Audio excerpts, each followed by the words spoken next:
Hey everybody, this is the Sliders Review. I'm here today to talk to you about The Wilds Season 2, Episode 1, Episode 30/1. 30 days for the girls, 1 for the guys. So I didn't even know this dropped today. It was supposed to drop tomorrow, but Amazon has a way of doing that. And so I'm not even telling you the truth, I'm only reviewing the first episode because that's so far all I've seen.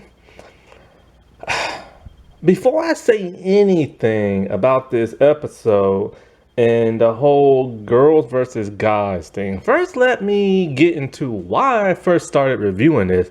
Because this was one of the first videos I ever reviewed last year. Or was it 2 years ago? When did I start my channel? I think I started in 2020, I think, around these winter time, I believe. And so the reason why I did it, because I was buzzing around Amazon and I saw The Wilds. I'm like, oh wow, what's that? So first what I did is I went online to see what it's about. And some girl reviewed on IMDb that the first episode sucks, but everything else is good. So just get past the first episode. She was right.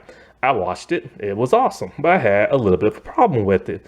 The depiction of guys. So then I went on YouTube to see who was talking about it and see what other people were saying. Well, the only person I could find was this one guy. And he was your typical screaming and woke and talking about this is terrible and garbage. And I'm just kind of like, that's not true. This is a good show. So I wanted to be the opposition of that. And so that's when I started talking about this show.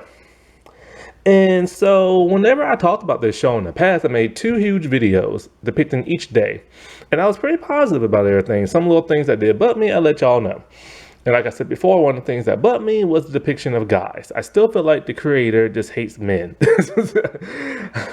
So going into the season, I was afraid of how the guys were going to be depicted. Now, we all know from the trailer, they explode and they have some confrontations. The female have confrontations too. My fears have come true. Now, like I said before, I gave this an open mind when it had the guys in there because maybe it was going to be good. Because a lot of females were arguing online talking about how this show is for them, not for guys. They hate the guys, and the show hasn't even came out yet. After watching the first episode, they spoil something very, very early on in the guys. And it's just kind of like, well, what's the point of me even watching the rest of the show? And I know now the guys are what I feared, and it's what the creator did. She wanted to show that guys suck and girls are awesome. See, let me explain. See, Gretchen, the person who organized this whole thing and put the people on, or the kids on, like the deserted island. Okay, so like, she reveals early on in the episode, I mean within the first couple of minutes, that the boys only lasted 30 days on the island while the girls lasted 50. Then she says, and I quote, she said something, I forget the exact words, but she ends it in talking about, I knew the boys would fail and everything.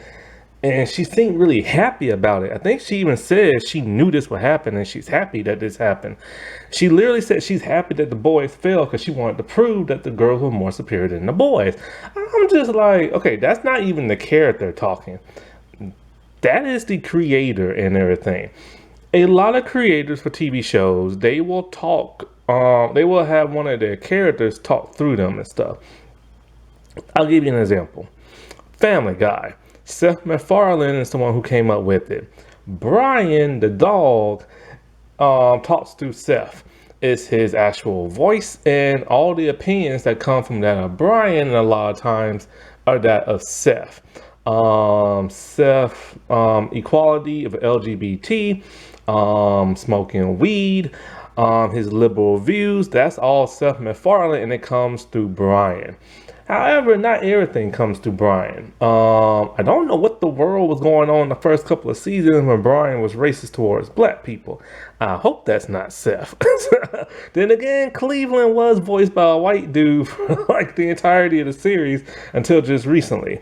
But yeah, it's just, you can get, like, this is something I saw in the first season. It's a clear-cut vision that the creator has a problem with, like, guys and everything.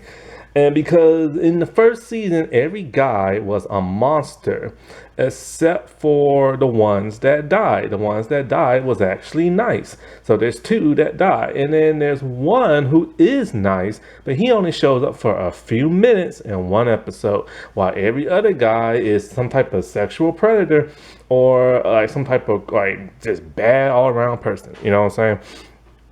And um, so it's kind of annoying. Now, I will say this. This is only the first episode, right? This was what my another part of my fear was, that there wouldn't be enough screen time to get to know some of these characters. Now, the first episode bops between the girls group and the guys group, and they get enough screen time. Only problem is what we learn isn't really all that important in the first episode. I surmise that this first episode is going to be weak like the first episode of the first season, and I'm hoping the rest of the season will be better. Because see, here's the thing. It starts off with what happened at the end of last season when Rachel got attacked in the water by the shark. So, you know, the fake FBI dude and the counselor dude, they're like talking to all the girls, right? And they just get like a vague statement. And Martha and Rachel's sister still are unaccounted for in the present day. Now, oh, by the way, speaking of like things from last season, okay, geez, what's the name? The religious girl, Shelby. So last season she was bald, remember, in the present day. She wanted to actually shave her head. The producer said no. This season, I think she might have shaved her head. And it's the only reason why I think why. See, last season when her hair had little stubbles on it from her skin and her head, you could see little blonde traces of hair. This season, you see dark pieces of hair as it's growing back. Now, when you look at the actress, she actually has dark roots. So I think she might have shaved her head for real. So she got her wish. Good for her. So then, of course, okay, so after it does that, we get to see what happened in the ocean. The girls are talking, somebody's narrating, and yeah, so Rachel did lose her arm because a shark bit it clean off. And so Dot has to cauterize it with the axe. It's painful, it's gruesome. You see chunks of blood and chunks of meat like scattered throughout like the beach area and stuff. It's a horrific scene. And so, but you also hear something else narrating. Now, I forget what is Rachel's sister's name, the twin girl. No, Martha, that's it, Martha. No. Martha is the Native American girl. Crap. What is the girl's name who is the mole? I forget her name. Anyway, she has gone missing, and they don't know where she's at after the girl got bit. They think she got swept away at sea, and she's been gone for a whole week. So now we're at day 50. No, we're at day 30, my bad, because, you know, dirty/1. So we're at day 30. And so we know the girls lasted for 20 more days before they was rescued. And so it cuts from that, and then it goes back to the facility in the present day. And Gretchen is talking to the guys, and she's all like, she wants to know about this one, why he fell off. And I'm thinking to myself, fell off, what is she talking about? It's one of the boys. We see him at the table. His hands are cuffed to the table, and he's pretty, you know, raggedy looking like all the girls are and stuff. I'm thinking to myself, holy crap, he's handcuffed. What the world did he do? Did he kill somebody? Did he harm somebody too badly? And I'm thinking to myself, here we go. Like, here we freaking go. Because it's like, with all the tension that happened last season, with all the arguments and everything, there was only 2 fights and everything. 1 fist fight and 1 like wrestling type fight. And it's because tensions just got really high on that number 30 day and stuff, right? And so, like, or 28, one of those two. But I'm thinking to myself, but none of them was ever handcuffed on a table or nothing like that. So I'm just like, what the world did this dude do? You know what I'm saying? And that was so drastic, so bad that he had to like be handcuffed to show that he's so much more violent than like the females and stuff. Well, to tell you the truth, we don't even find out. And this is another thing I feared about the show. It's okay, this is still only the first episode.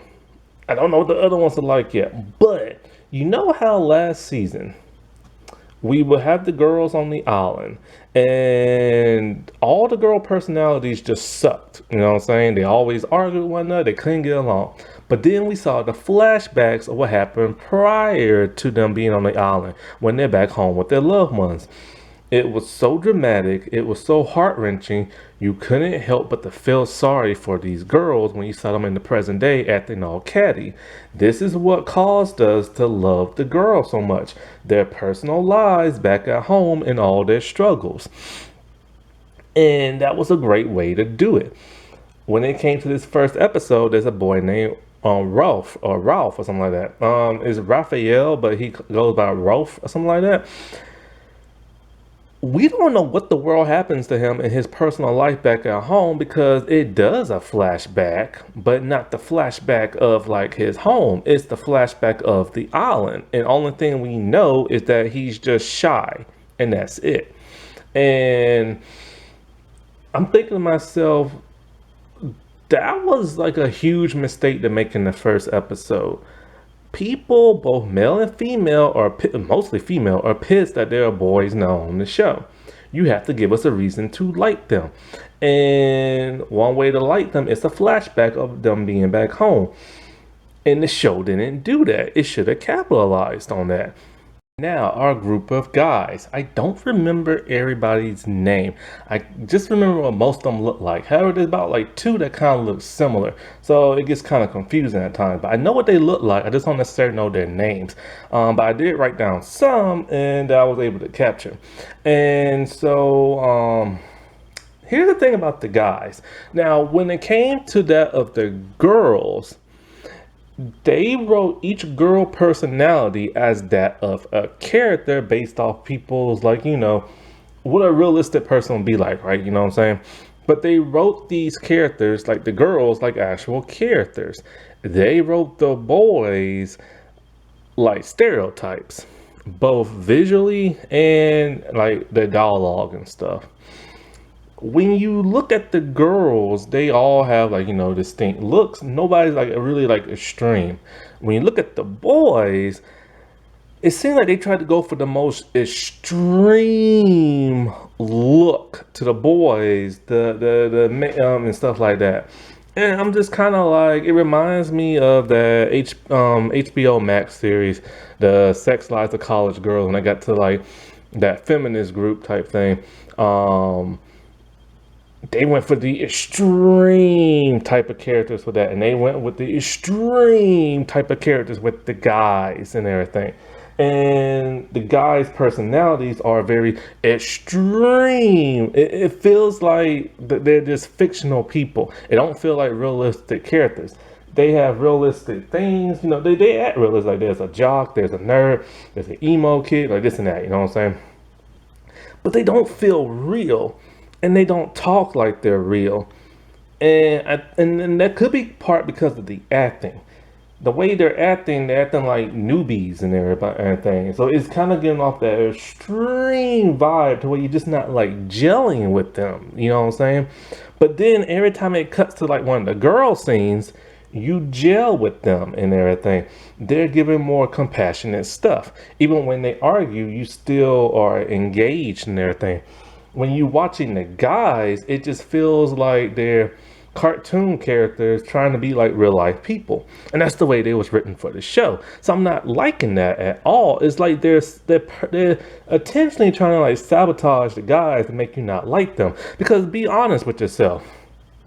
In the first couple of minutes, when you find out that the boys failed within 30 days and the girls succeeded within 50, why do you even care what the boys' backstories are and they failed and everything?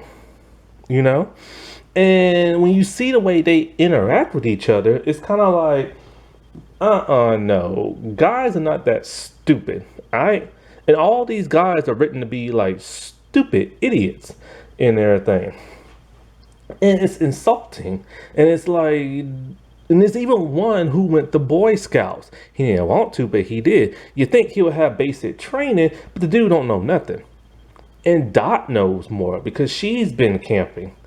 And so that's something very irritating because, like, this is a situation that happened. There's one guy named DJ. DJ's just acting like a fool when he's there. He's dancing around, acting like an idiot, trying to make people laugh, and then he kicks a rock, hurts his foot, so he has to limp the whole time through, right? You would think they would be smart enough to be like, okay, look, let's examine your foot, see if you got any swelling. Let's put some cold water on it. Let's get you a stick, or let's put you on our shoulders and help you walk, right? Oh, they're walking to like find civilization, but one of the other kids has a giant stick while he's hobbling. And the only reason why they stop because he's trying to climb a rock mountain and he can't. But nobody suggests, hey, take your shoe off, let's examine your foot. Let's see if anything's broken. And then he's all like, and then one dude asks, hey, don't you have like a med kit? He's like, oh yeah, I do. And it's just like, really? Because Dot was like, knocking it out the park when it came to like the medical stuff. So they're writing the guys to be very inferior. Now, there is a jock. His name is Kieran, I think his name is. He's your typical bully of a guy, insults everybody, think he's so tough. He splits the group up and tells them that, look, no island is deserted and all of them have been named by a bunch of rich dudes, so all we gotta do is find civilization. So he splits the group up. And so with the group with DJ, they tell him, oh yeah, just go back to camp and everything, the beach, and like we'll be there sooner or later, right? Nobody goes with him to see he's okay, and they just now they give him the stick to walk with as like a cane and everything. And so with the and of course they bicker with one another. They always arguing, just like the girls. So that's fine, you know what I'm saying? And so then this is kind of weird. So then when they get kind of tired and they start like bickering and everything, one of the dudes, I don't know his name. He's the black kid. He's pretty cool. He got something like, he just like one of those cool, chill type dudes, right? There's a guy named Bo. Bo is like the big guy, and as they're like peeing, because they have to pee, and so Karen is making fun of like the emo kid who has camping experience, don't know nothing about camping, and so when they're all peeing, for some reason they're all peeing near each other, but like in groups, so there's two of two. And he just kind of like, oh, so you just kind of like invaded my space, huh? And then he's all like, does it hurt when you pee? And he's like, no. He's like, well, maybe the salt water did something to me, or I got some kind of infection. They don't try to fix him or nothing like that. They're just gonna let him like have like his wee wee be hurting the whole time. It's like they don't even care and stuff. So then, as Bo is talking to the black dude, he's all like, oh, is that your candy bar? And he's all like, yeah, but like we're bound to find civilization, so in case we don't, then I'll share my candy bar with everybody, but for now, let's just keep this between me and you. He's not even willing to share his food. When Dot found her tackies, she was willing to share, but she couldn't share with everybody else, and she made it into a game. Whoever builds like a tent gets to have the tackies and everything, whoever group, She was willing to share. He was not. He was being selfish. They were literally writing this to be like, guys suck. And I'm just like, I knew this was going to happen when they brought guys into the show. That's the only reason why I didn't want boys in the show. That, and I didn't want them to take away from the girls. So far, they are taking away from the girls, because while we're dealing with the dudes, we're not finding out what's going on with the girls and stuff until they actually show the girls. And I'll get into them a little bit later in this review. And then so when the boys finally all decide to head back, they notice something. They see a dead body. It has the same clothes as DJ, the boy with the hurt foot. They flip him around. His foot's completely eaten. His face is shredded. A shark got to him. They're shocked, they're scared. This is reminiscent of what happened last season when that one girl ended up dead. But you know what they did when they found the girl dead? No, they got mad when they went through her stuff and found out she had like a satellite phone. But they buried her with respect and dignity. You know what they did with him? They're all like, okay, what do we do with him? They're all like, just throw him out and see. And then they're like, just put a bunch of rocks on him so he'll like fall down to below. That way he won't come back up. What kind of insensitive crap is that? They're not even gonna bury the dude. And then to make matters worse, they're all like, okay, who's gonna be the pallbearers? I don't want to touch his dead body and go out to sea and get ate. The one, I don't know what the gay dude's name is. I don't know everybody's name on the show. And so it's kind of like, really, the dude is dead. You kind of know him from school. You're not going to even help to bury him or throw him out to sea. And it's making them look insensitive. When the girls found that dead body, they buried that dead body. The guys suck. And then what sucks even worse is that with the guys, they don't even think to build a fire. They're freezing at night, shivering. The first thing the girls did was build a stinking fire. They don't even try to make like an SOS or nothing like that. It's like they're idiots and they're written to be like idiots. And then so we then later find out with the dude who this episode's supposed to be about, but it has nothing to do with him because it barely has enough screen time on him. When he talking about, he was the one who was one of the pallbearers, and he said they pit me to walk in the middle of the night with a dead body, and you know what? I liked it. So they're building him up to be some kind of psychopath, but he's probably really not. It's probably gonna be a red herring. But then it's just like the Raphael dude.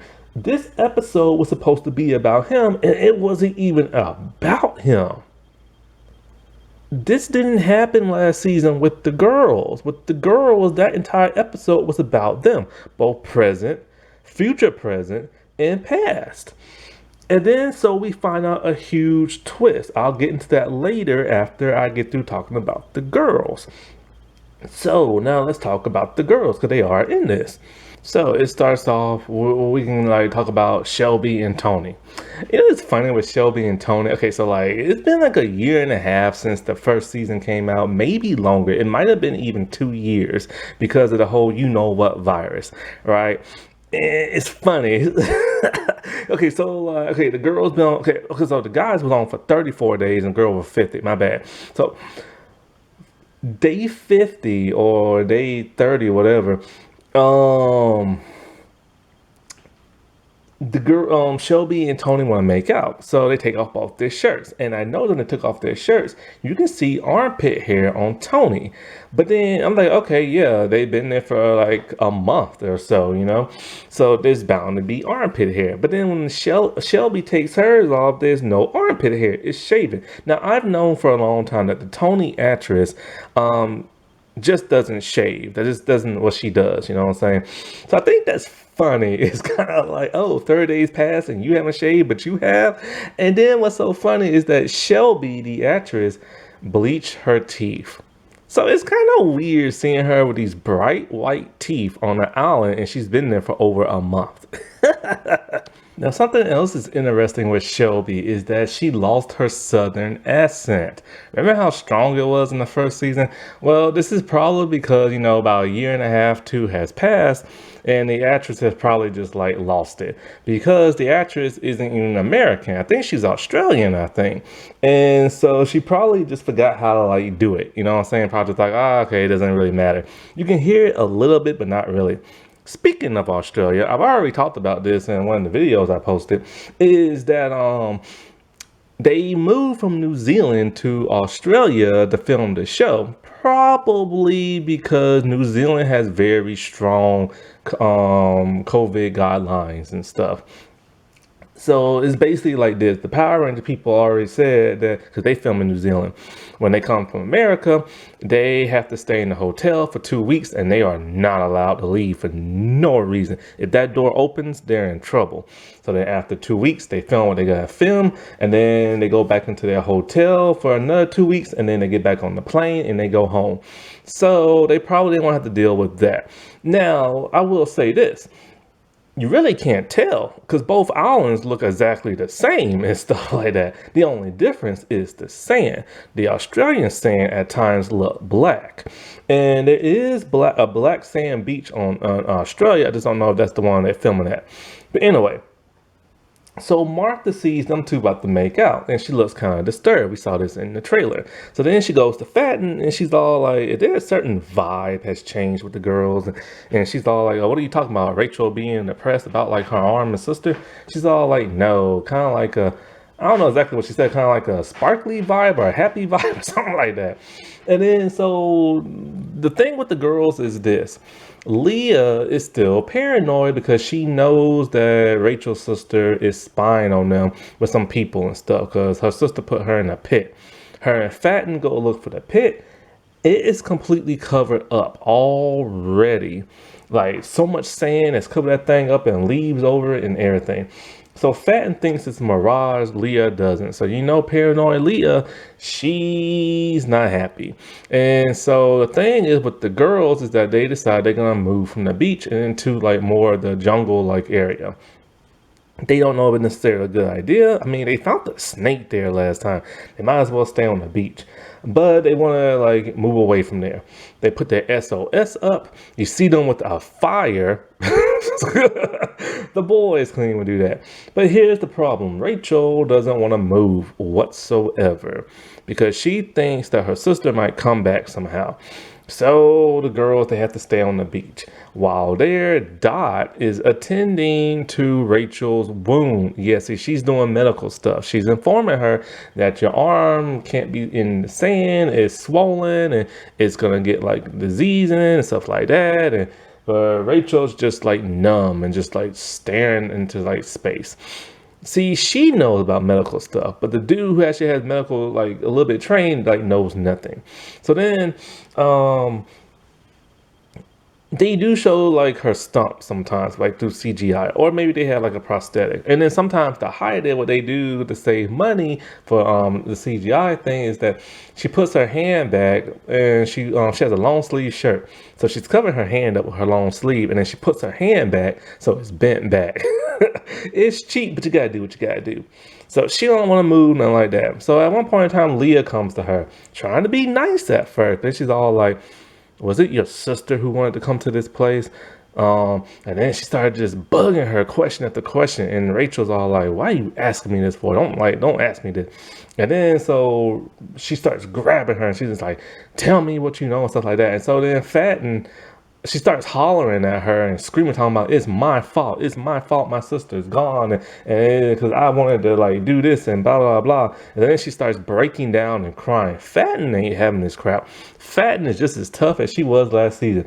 She grabs Leah, throws her up against those rocks, and she's all like, "You mess with her one more time, I will kill you," and everything. So yeah, they have bite to them too, but they don't go around killing each other like supposedly the boys do, right? So Dot talks to Rachel, and Rachel finally decides, "All right, fine, we're gonna move," and everything like that. So they go out into like that little jungle area. Martha's acting kind of weird, kind of like she has a problem with the whole Shelby Tony thing, talking about, "Oh, I don't want to sleep next to you. Why don't you let Shelby sleep next to you?" And she's all like, "You know?" She's like, "Yeah, I just found out." She's like, "Well, I was gonna tell you," but she's totally cool with it. She's just like playing. Now, all the other girls knew about the whole Shelby Tony thing, but they don't care. You know what I'm saying? So that kind of takes the fun out of that shock. And then I think that is it with the girls. No. Leah, one more thing with her. She goes off by herself at night, because they're sleeping next to that campfire. And it's so like, they can make a campfire, but the boys can't. So anyway, Leah goes off and she has these giant pills. There's about 5 of them. She's just popping them like candy. And so then we get to the future present day. And that one boy is still being interrogated, and he's all like, because they were supposed to go to a Hawaii trip, and he's all like, we went there to be men, but instead we turned into monsters. And then he starts monologuing, right? And then we start to see a monologue of all the boys back in the past with their families, and we see what their deal is. Some are neglected by their family, some pop pills, some trying to be in relationships, some can't see like in their life's goals, stuff like that. So we are gonna get flashbacks of like the boys. This is good. This will help us like them better. But the problem is, this is a short season. It's only 8 episodes, and there's a couple of boys on that island, so we're not gonna get all the flashback with all the boys. So that's 2 of them gonna have to be combined, and so that's gonna take away from the girls. And that is a problem that I have with this show. I don't want it to take away from the girls. I want to know more what happened on that island and everything. And so far in the first episode, we don't get much of nothing. We still don't know what happened to that girl's sister. Martha's still there, but where is she at in the present day? And so then here is the big twist. There's 2. When the boy went back to his room, Leah is still there. Leah, thinking of the singer, but Leah is in his room and she grabs him from behind and tell him to be quiet. And because remember in the last season, she snuck out and ran through like the fortress and everything, and they was unable to catch her. Now, this is one thing I don't want to see. I don't want to see a bunch of teenagers overpower a bunch of adult guards with guns. That's just too unrealistic. But there's a second twist. Gretchen is talking to somebody. That somebody is DJ. He didn't get eaten by no shark. I don't know who body that was, but it wasn't his. And so, like, the way they're talking seems weird. Like they're related. Yup, he is. Remember last season she had that son and he was involved in that car accident? No, not car accident. He hazed that one college boy who tried to get in his fraternity. And then that boy ended up dying from hazing and he went to jail. And that's how she recruited Rachel's sister. And so, yeah, she pulled whatever string she did to get him out of jail and put him on that island to spy as like a mole. So he is the first mole. Now in the first season, there was 2. So now that he's no longer on the island, what is his purpose on the show? Now he seems to be not liking his mom, not liking what she did. He doesn't like the idea that she's doing this to a bunch of teenagers and stuff. And so that is the huge twist. So it makes you intrigued for what's going to happen in these next 7 episodes. But when it comes to the guys, it's going to suck. We know they failed. We know they go crazy in the head, and we know they're stupid. And so like, it just takes the fun out of that. Plus, every time we see the boys, it takes away from the girls. Now, I'm hoping the next episodes will be better and we get some really good flashbacks of the guys. But they should have gave the guys their own show. The girls should have had their own second season. The boys should have had their own first season and then combine both shows in another season. That's how it should have been done. But no, they combine both together and it's going to be convoluted. I'm hoping it's not, but I have a feeling it's going to be just based on this first episode alone. Now, I can't wait to get to the next episode because from what I read in the description, there are going to be flashbacks from back home and everything. So that's going to be kind of curious. But at the same time, why do I even care? I don't even care about these boys. They seem like cartoon characters and everything. And because like every time the guys are on there, it's cringe. But every time the girls on there, it's sincere and you're feeling something. And I hope this season is going to be good. I really, really hope so. Now, as for the reviews, I'm not going to do it like I did last time. I'm not going to make 2 huge videos going day by day in those huge videos. I might review each episode individually, or I might just do a rundown review of the gist and everything like that, because so far I'm bored with this first episode, but that's how the first episode was of the first season. It was boring. So I'm hoping it will get better. You know what I'm saying? Alrighty, well, I'll talk to y'all later. Bye.